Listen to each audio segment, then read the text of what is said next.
The Google paper is talking about algorithmic improvements. It doesn't bring with it any hardware improvements, right?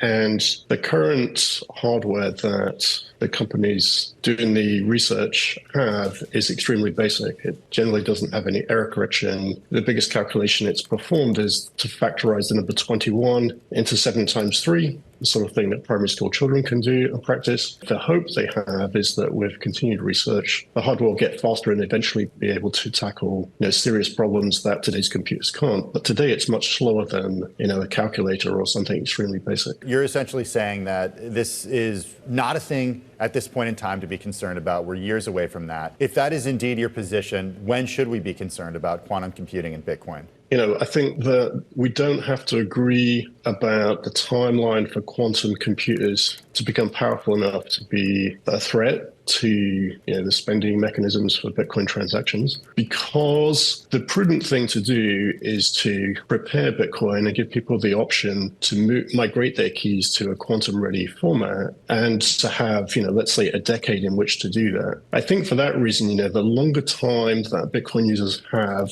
in order to migrate their keys for custodians and exchanges to move their coins to a quantum-ready format, the safer it will be.